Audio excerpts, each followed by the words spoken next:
The last thing that had occurred here in Pennsylvania was House Bill 2073, which I believe is no longer being considered, but it looked back and put the onus back on pharmacies to collect pharmaceuticals and allow consumers to return them back to the pharmacy, which also raises a lot of issues.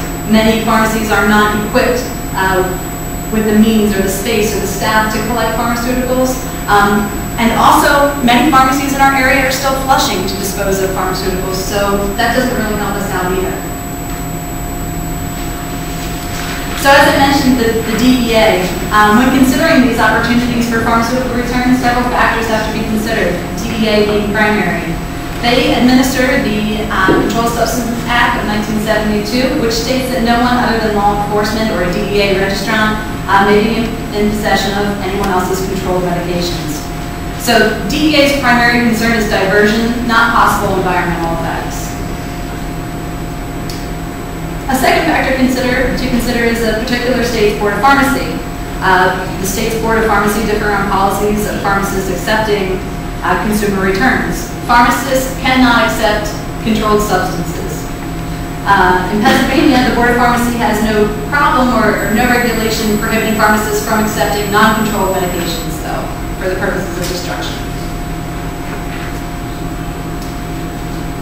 So some examples of pharmaceutical return events would include one-time consumer events like the DEP Bureau of Waste is hosting, or short-term collection campaigns perhaps at pharmacies or doctor's offices.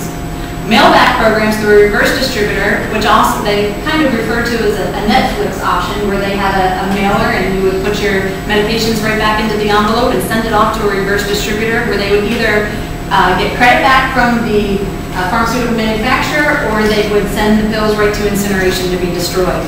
And another option would be permanent collection locations, collection boxes at pharmacies, police stations, hazardous waste facilities.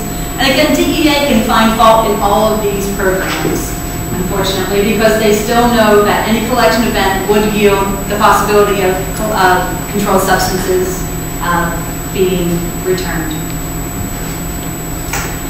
So the success of stewardship programs really speaks for itself. We're keeping the medicines out of the water. It raises public awareness. The partnerships that are maintained and developed through these events can aid and assist in other community events.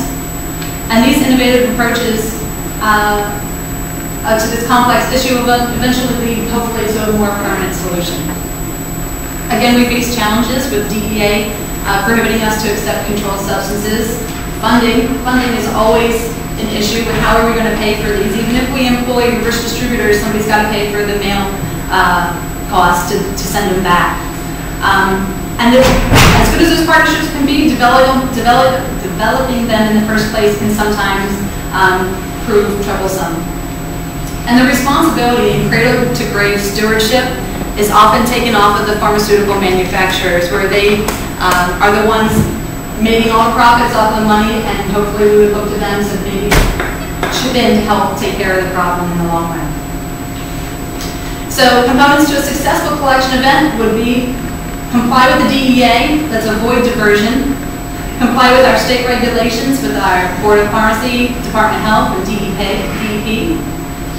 We like to educate the public. And again, we're going to develop those permanent alternatives to flushing and garbage disposal. And reduction options, here's another pollution prevention strategy. They often prove to be opportunities for education.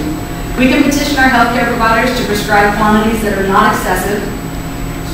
Let's not give a 3-month supply of a new medication to a person who finds out in 2 days that it doesn't work for them, and now they're left with a 3-month supply.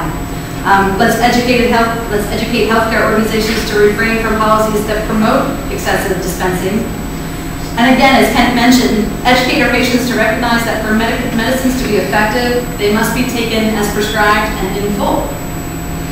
And we can also petition our manufacturers to design pharmaceuticals that do metabolize completely, or more so than they do now.